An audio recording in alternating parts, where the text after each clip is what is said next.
نبی اکرم صلی اللہ علیہ وسلم قسم کھا کر ارشاد فرماتے ہیں، فرمایا اللہ کی قسم میں دن میں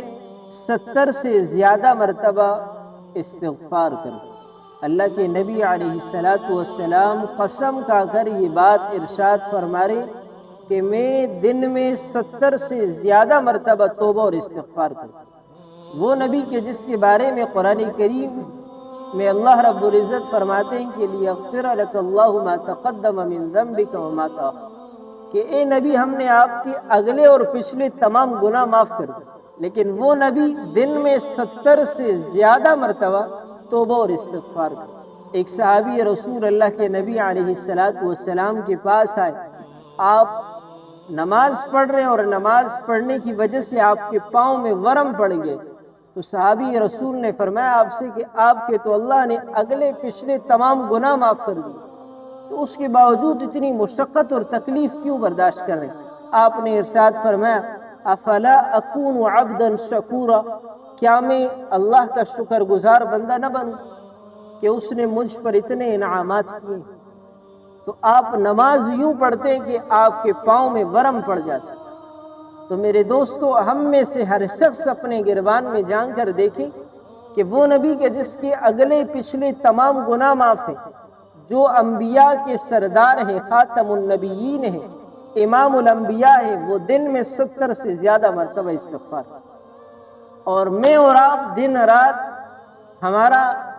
گناہوں کے اندر گزرتا ہے، اس کے باوجود ہم اگر کوئی شخص ہمیں سمجھانے لگے تو ہم کہتے ہیں کہ اللہ غفور و رحیم، کہ وہ تمام گناہوں کو معاف کر دینے والا ہے۔ یہ بات درست ہے کہ اللہ غفور بھی ہے، رحیم بھی ہے، وہ گناہوں کو بخشنے والا بھی ہے، وہ رحم کرنے والا بھی ہے، لیکن اس نے چند اصول اور ضوابط بنائے ہیں، قوانین بنائے ہیں۔ اس نے جب انسان کی تخلیق کی ہے تو اس انسان کو سیدھے راہ پر چلنے کے لیے قوانین بنائے، اور ان قوانین کو ماننا ضروری ہے۔ تو کیا یہ باتیں صرف مجھ اور آپ کو معلوم ہے کہ اللہ غفور و رحیم ہے، یا اللہ کے نبی علیہ السلام کو بھی یہ بات معلوم تھی؟ اللہ کے نبی کو بھی تو یہ بات معلوم تھی کہ اللہ غفور و رحیم ہے، لیکن اللہ کے نبی کی زندگی آپ دیکھیں عبادات کے اندر اور اللہ کے سامنے گریہ وزاری میں گزر رہی۔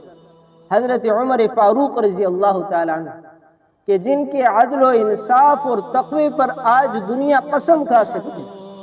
وہی حضرت عمر فاروق رضی اللہ تعالیٰ عنہ ہے، دنیا سے رخصت ہو رہے، ان کا سر مبارک ان کے بیٹے عبداللہ ابن عمر کی گود میں، اپنے بیٹے سے کہا کہ بیٹا میرا سر گود سے نیچے رکھے۔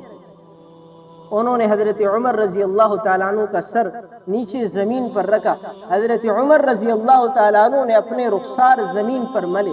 اور کہا کہ یا اللہ، میں جنت کا سوال نہیں کرتا، میں صرف یہ سوال کرتا ہوں کہ اللہ مجھ سے برابری والا معاملہ رکھے، میرے گناہ اور نیکیاں کہا کہ بس مجھ